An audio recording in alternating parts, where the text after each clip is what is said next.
तो आप अच्छे से समझ चुके होंगे किसी भी ट्राइंगल में तीनों कोणों का योग 180 डिग्री होता है। जब तीनों कोणों का 180 डिग्री होता है तो बचे दोनों पार्ट हैं, बचे जो दोनों कोण हैं वो कंफर्म है कि 90 से कम ही होंगे, और इस 90 से कम वाले और 0 से ज्यादा जो कोण होता है उसको हम न्यून कोण के नाम से जानते हैं, जिसे इंग्लिश में एक्यूट एंगल के नाम से जाना जाता है।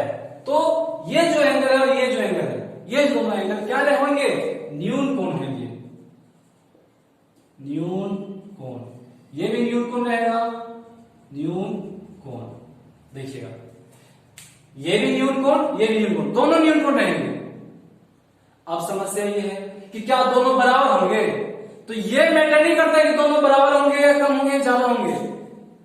कोई कम भी हो सकता है, कोई ज्यादा भी हो सकता है, लेकिन दोनों रहेंगे न्यून कोण। और दोनों न्यून कोणों का सम, दोनों न्यून कोणों का जो जोड़ है, जो उनका जमा है, उनका जो जोड़ है, जोड़ करने के बाद वो कितना आएगा ये आप अनुमान लगा सकते हैं, और वो आएगा 90 डिग्री। यानी मैं यूं कहूं कि यदि मैं नाम दे दूं, इसे नॉमिनेट कर दूं ए बी सी, तो angle A plus angle B, angle A plus angle B, दोनों का जो सम है वो 90 डिग्री होगा। अब मेरा एक सवाल ये भी है कि 90 डिग्री क्यों होगा? ऐसा भी तो हो सकता है कि एक्यूट एंगल क्या होता है, न्यून कोण क्या होता है, वो 90 से कम होता है। तो 90 से कम होता है तो ये एंगल 89 डिग्री भी हो सकता है, ये वाला एंगल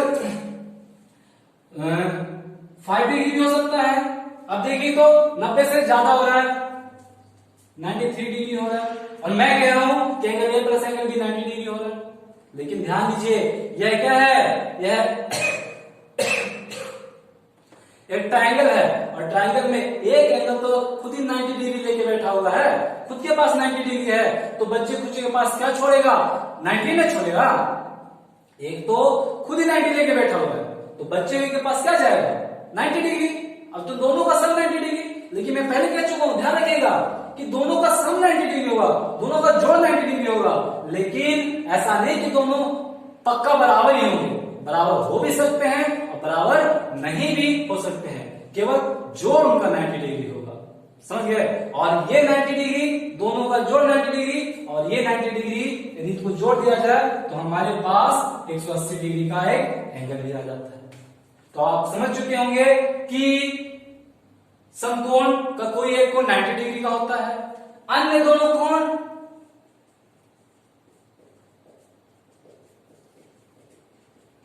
न्यून कोण होते हैं। अन्य जो दोनों कोण हैं वो क्या है? न्यून कोण है। अच्छा, आगे की विशेषता देखिए, ये समकोण है। जब समकोण है तो 9th क्लास में चैप्टर 6 में हम पढ़ चुके थे, जो ज्योमेट्री का पार्ट था उसमें हम जान चुके थे।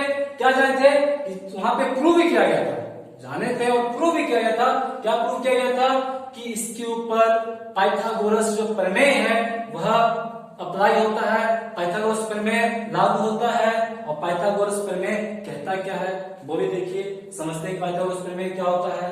मैं उम्मीद करता हूं कि आपको ये समझ में आ गया होगा। हाँ, तो मैं पाइथागोरस प्रमेय के बारे में बता रहा था आपको। पाइथागोरस प्रमेय देखिए, समकोण है तो इसे पाइथागोरस प्रमेय लागू होगा। और पाइथागोरस प्रमेय है क्या?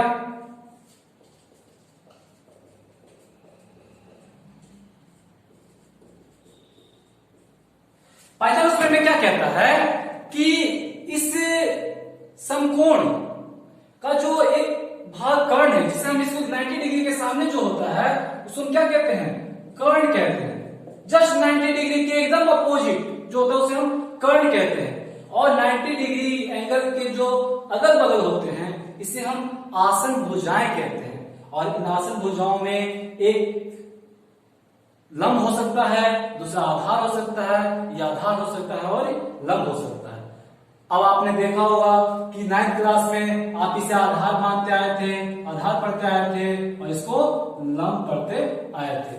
लेकिन ये बदल सकता है। मान लिया मैं इस फिगर को घुमा दूं, इसे टर्न कर दूं, तो आधार और लंब चेंज हो जाएगा। मान लिया इसी फिगर को मैं ऐसे घुमा दूं घुमा करके ये लीजिए, ये हमारे पास आ गया घूम करके। अब ये जब घूम गया तो देखिए तो क्या रहा, ये एंगल बी हो गया, ये कोण बी हो जाएगा, और ये जब घूमेगा तो ये ए हो जाएगा और ये सी हो जाएगा। तो अब देखिए तो जरा, जो कि पहले इसे हम लंब पढ़ते आ रहे थे, 9th क्लास में हमने क्या पढ़ा था, लंब पढ़ा था। अब ये लंब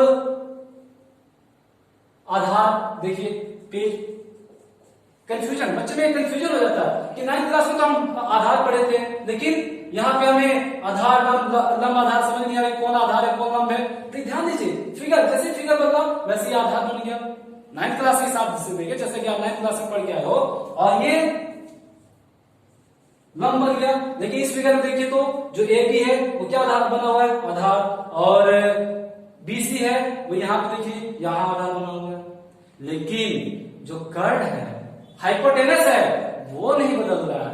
वो चाहे फिगर को किसी भी तरीके से घुमाइए, क्लॉकवाइज घुमाइए या एंटी क्लॉकवाइज घुमाइए, सुई की दिशा में घुमाइए या सुई की दिशा में के अपोजिट घुमाइए, उसके विपरीत घुमाइए, जो कर्ण है उसमें कोई बदलाव नहीं होने वाला है।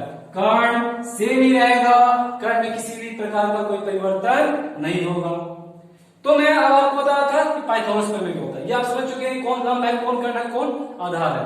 अब देखिए पाइथागोरस प्रमेय, पाइथागोरस प्रमेय क्या कहता है कि किसी भी समकोण का जो कर्ण होता है उसका स्क्वायर यानी उसका वर्ग, किसी भी समकोण के कर्ण का वर्ग, देखिए किसी भी समकोण के कर्ण का वर्ग, कर्ण का वर्ग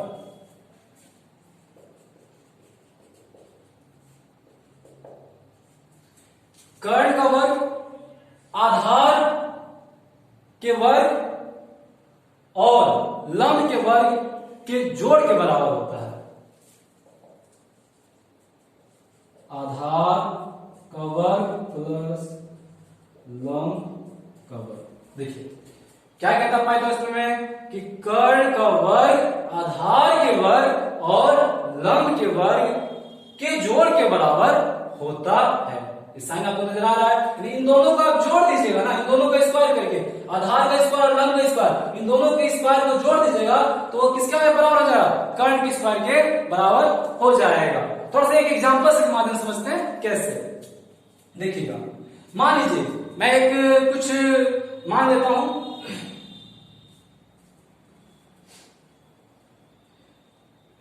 आधार है 3 सेंटीमीटर, लंब है 4 सेंटीमीटर है। तो बताइए, तो जरा सोच के बताइए कि कर्ण कितना होगा।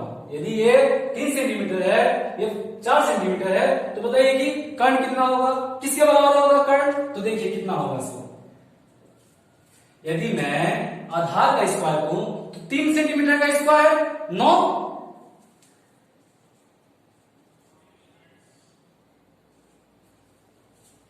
और 4 सेंटीमीटर का स्क्वायर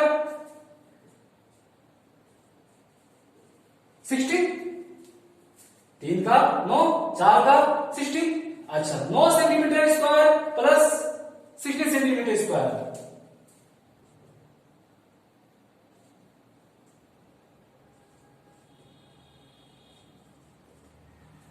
नौ centimetre square plus 60 centimetre square कितना आया, 25 सेंटीमीटर स्क्वायर।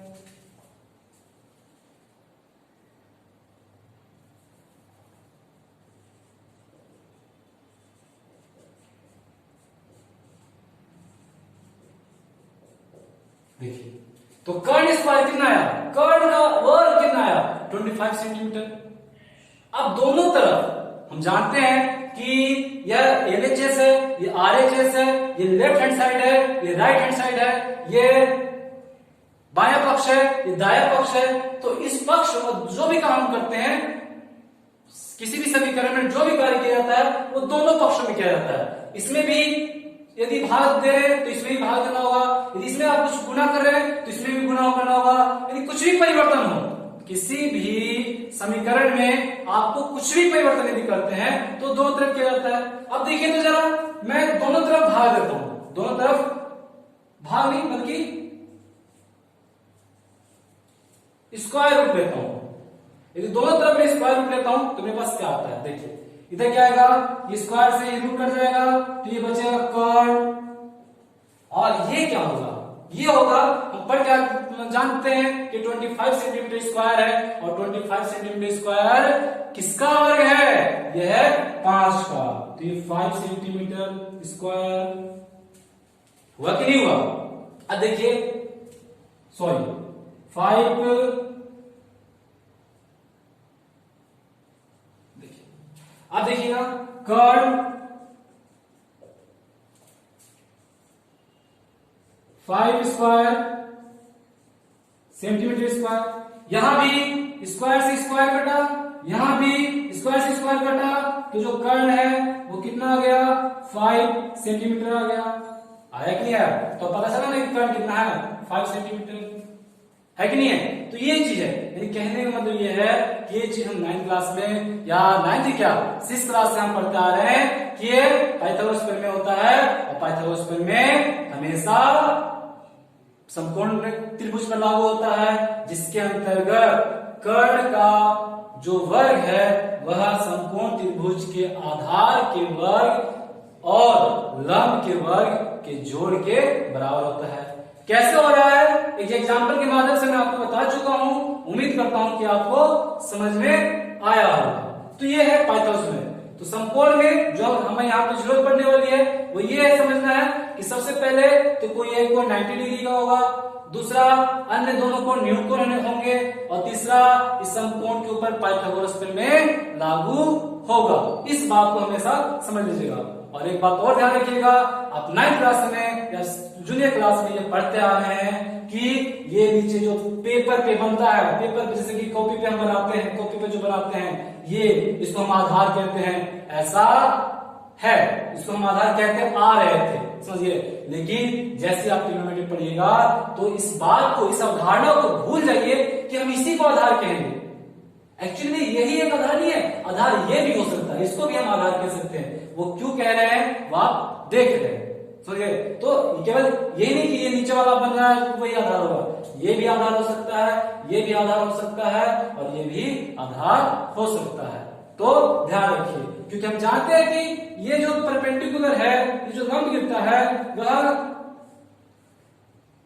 90 डिग्री का एंगल बनाता है, तो 90 डिग्री का एंगल बना रहा है, तो ये मानिए ये है ए बी सी है, तो ऐसा थोड़ी ना कि ए बी के ऊपर ही गिर रहा है, ये इसके ऊपर भी तो 90 डिग्री का एंगल बना रहा है। मैं ये कह रहा हूं कि ये ऐसा नहीं है कि ए बी के ऊपर ए बी सी के ऊपर 90 डिग्री बना रहा है, बल्कि बी सी भी तो 90 डिग्री के ऊपर बना रहा है। तो कोई भी लंब हो सकता है, कोई भी आधार हो सकता है। तो ये इस बात का ध्यान रखिएगा कि इस चैप्टर में ट्रिग्नोमेट्री में इस तरीके का जो आधार और लंब का जो आपका कंफ्यूजन जो होता है, जैसे कि बच्चों में अक्सर मैं देखता हूं कि कंफ्यूजन आ जाता है, जैसे क्वेश्चन करवाया जाता है आधार और लंब में कंफ्यूजन आ जाता है, वो इसलिए आता है कि जो पिछली क्लासों में जो पढ़ता है थे वो आधार हम नीचे वाले भाग को मानते आए थे, वहां पर उनका जो परसेप्शन है, वहां पे जो उनकी जो समझ है वो क्लियर नहीं होती है, और इसलिए बच्चे यहाँ कंफ्यूज हो जाते हैं। तो ऐसा नहीं कि आधार यही है, बल्कि आधार ये भी हो सकता है और ये भी हो सकता है। पर कर्ण कभी चेंज नहीं होगा, कर्ण जितना है जो है, चाहे इस ट्रायंगल को मैं कितनी बार नहीं बनाऊं, हजारों करोड़ों बार बनाऊंगा, लेकिन कर्ण कभी भी चेंज होने वाला नहीं है। ध्यान रखिएगा इस बात का। आगे देखिए चौथी समकोण त्रिभुज की चौथी विशेषता देखिए क्या है। देखिए पहले पाइथागोरस प्रमेय को थोड़ा समझने का प्रयास करते हैं। अब बहुत बच्चे कंफ्यूज हो जाते हैं। कंफ्यूज क्यों होते हैं? वो ये कहते हैं सर हम पढ़े थे कर्ण का स्क्वायर आधार की स्क्वायर प्लस लंब की स्क्वायर के बराबर होता है, लेकिन इससे दो और फॉर्मूले आते हैं, यहां से हमें दो चीजें और निकालनी पड़ती है, दो समझ और पैदा होती है। वो दोनों समझ क्या है देखिए क्या है। ऐसा भी तो हो सकता है कि जब कर्ण का स्क्वायर है और मुझे आधार का पूछा जाए, आधार निकालना हो, तो क्या करेंगे, इस लंब की स्क्वायर का साइड चेंज कर देंगे, ट्रांसपोज कर देंगे, पक्षांतरण हो जाएगा, हो नहीं होगा? तुम करके देखते हैं। कर्ण का स्क्वायर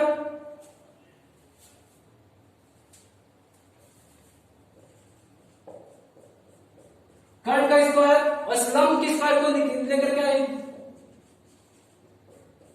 लंब का स्क्वायर आधार का स्क्वायर है कि नहीं है? ये कर्ड का स्क्वायर, लंब माइनस लंब स्क्वायर। अब ये माइनस क्यों आया? माइनस इसलिए आया क्योंकि यहाँ पे जो लंब स्क्वायर है वो प्लस में है, जोड़ है। जब ये जोड़ है तो ये क्या हो जाएगा? साइड चेंज करेगा तो अपना साइन भी चेंज करेगा। इस बात का हमेशा ध्यान रखिएगा कि साइड चेंज साइन चेंज, और यदि इस बात का ध्यान नहीं रखिएगा, भूल जाइएगा, तो आपको काफी तकलीफ होगी। इसी प्रकार आधार का स्क्वायर, अब इसको मैं ऐसा भी लिख सकता हूं,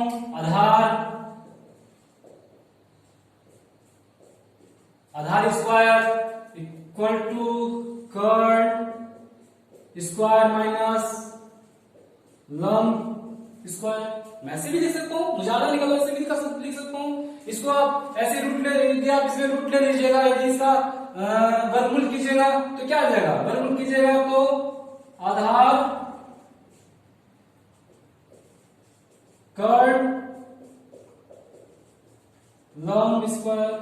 ये देखिए जैसे आप वर्गमूल कीजिएगा तो आ जाएगा, इसका कीजिएगा, इसका कीजिएगा तो देखिए वर्ग से वर्ग कट गया, कटा ही कटा, तो इसलिए इसमें इरेज कर देता हूं, इसमें हटा देता हूं, आया ना।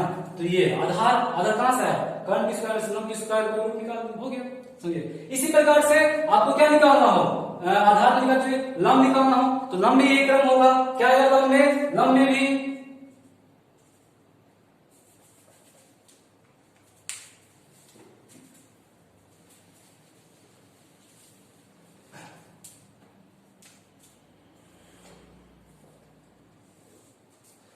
भी देखिए क्या है हमारे पास, देखिएगा ये हमारे पास कर्ड स्क्वायर आधार स्क्वायर प्लस लंब स्क्वायर, यही ना हमारे पास पाइथागोरस में यही है, कर्ड स्क्वायर आधार स्क्वायर प्लस लंब स्क्वायर। अच्छा अब मुझे लंब चाहिए, मुझे लंब फाइंड करना है। तो जब लंब फाइंड करना है, लंब ज्ञात करना है, तो लंब स्क्वायर इक्वल टू कर्ड स्क्वायर माइनस आधार स्क्वायर। हो से नहीं हो सकता? सेम टू सेम वैसे ही जो यहां पे कर रहे थे, आधार निकालने के लिए कर रहे थे, वही कार्य यहां भी करेंगे। इस पे भी आप क्या लिख लीजिए? वर्गमूल ले लीजिए, स्क्वायर रूट लीजिए। जब स्क्वायर रूट लीजिएगा, वर्गमूल लीजिएगा तो क्या आएगा? देखते क्या होता है। ये लीजिए, ये लिए, ये लीजिए, इस पे ले लिए। जैसे लीजिएगा तो ये इससे कट जाएगा, जो कटेगा तो क्या आएगा? लंब आएगा। आया कि नहीं आया? अच्छा अब ये क्या हो गया? यहां पे आ गया कर्ड स्क्वायर माइनस आधार स्क्वायर। तो ऐसे आप याद कर सकते हैं। तो ये चीज है, किस बात का हमें ध्यान रखना होगा। ये जो मैं आपको बता रहा हूं कि एक एंगल 90 डिग्री होता है, ये सेकेंड, ये थर्ड, इस बातों का हमें ध्यान रखना होगा। यदि जिन बच्चों को ये याद नहीं है, जिसमें ये समझ नहीं है, तो ये अच्छे से समझ लें, क्योंकि इन सब चीजों को आप हमें ट्रिग्नोमेट्री में पढ़ना है। इन्हीं सब चीजों को हमें ट्रिग्नोमेट्री में जानना है। बहुत सारे बच्चे ऐसे हैं जो 9th क्लास में पढ़ के तो आए हैं, लेकिन 9th क्लास में वो सही से पढ़े नहीं है, बस उन्होंने किताब देखी है, उसके अलावा इसके अंदर क्या है उन्हें पता नहीं है। तो ध्यान रखिए ऐसे बच्चे। मैं उन बच्चों को भी कवर करने की कोशिश कर रहा हूँ, उन बच्चों के लिए भी समझाने का प्रयास कर रहा हूँ जो 9th क्लास में सही से या 8th क्लास में या 7th क्लास में सही से नहीं पढ़े होंगे। इससे उन बच्चों को भी कवर हो जाएगा। मैं उन्हें 9th और 8th का तो पूरा सिलेबस नहीं करवा सकता हूँ, उसके लिए वीडियो आएगा, लेकिन जो इसमें जरूरत होने वाली है, जो हमारी पिछली क्लास से जुड़ी हुई चीज है, जिसे आप नहीं समझे तो उस क्लास में, वो कोशिश करूंगा कि उसको भी कवर करते हुए आपको समझाऊं। मैं मानता हूं कि वक्त लगेगा, समझे, लेकिन जो बच्चे जानते हैं इन सब चीजों को जानते हैं, वो वीडियो को स्किप करके आगे बढ़ सकते हैं, देख सकते हैं। लेकिन जो नहीं जानते हैं उन बच्चों के लिए काफी ज्यादा फायदेमंद है। ध्यान रखिए, सही बच्चों को फायदा मिले, ये हमारी कोशिश है। हम उम्मीद करते हैं कि आपको भी फायदा मिलेगा, लेकिन हम ये भी उम्मीद करते हैं कि आप हमारे चैनल को सब्सक्राइब कीजिए और बेल आइकन दबाइए, ताकि हमें भी प्रोत्साहन मिले, हमें भी लगे कि हाँ हमारे बच्चे हमसे जुड़े हुए हैं, हमें देख रहे हैं। तो उम्मीद जगेगी, हम और वीडियो बनाएंगे, प्रयास करेंगे और ज्यादा से ज्यादा वीडियो आपको देने का प्रयास करेंगे।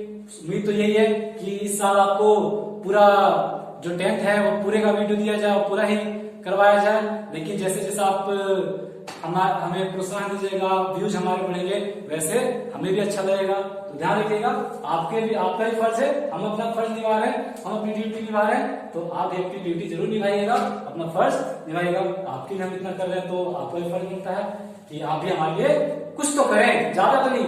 लिखने में मुझे देखिए कितना टाइम लग रहा है, लेकिन आपको तो केवल सब्सक्राइब वाला बटन दबाना है और केवल उंगली लगानी है, तो आप तो लगा ही सकते हैं। तो चलिए देखिए, ये तो हम समझ चुके हैं, वो आपकी मर्जी पे आप कर दें तो अच्छा रहेगा, हमें फायदा होगा, नहीं तो कोई नहीं। ये तो आपकी मर्जी, ये तो हम समझ चुके हैं, ये 9 का कुछ से जुड़ा हुआ पार्ट था। अब देखिए और क्या है, और क्या है जो हमें इसमें जरूरत पड़ सकती है। तो अभी तो इतना ही समझते हैं, इसमें क्या है, इसके अलावा ज्यादा भी मुझे नहीं लगता कि अभी मुझे कुछ ज्यादा बताना चाहिए। सुनिए, तो अभी आप इतना ही समझिए कि ये चीजें थी जो पिछले क्लास में थी, उसमें बताने का प्रयास किया हूं। कंप्लीट नहीं है, ऐसा नहीं कि मुझे आपको पूरा कंप्लीट पिछली क्लास का वो डेरिवेशन दे रहा, ऐसा नहीं, लेकिन जो आप जरूरत पड़ने वाली है इस ट्रिग्नोमेट्री में, ये वो है। जैसा कि मैं आपको बता रहा था कि हमने क्या कहा था, इस जितने भी मेंबर्स हैं उनका ये घर है, उनका क्या, ये घर, समझ गए। और ये मेंबर्स हैं, ये जो समकोण है एक बार से घर है, जिसका इन मेंबर का इस घर के साथ एक रिलेशन है, इस घर के साथ जुड़ाव है, समझिए। वो कैसा जुड़ाव है वो भी हम जानेंगे, सीखेंगे, लेकिन इसके लिए आपको इंतजार करना पड़ेगा, और इंतजार नेक्स्ट वीडियो का कीजिए। अभी तक के लिए आपको धन्यवाद मेरा वीडियो देखने के लिए, और उम्मीद करता हूं कि मेरा जो चैनल है उसे सब्सक्राइब कीजिए और बेल आइकन पे दबाइए ताकि आपके पास वीडियो पहुंचता रहे।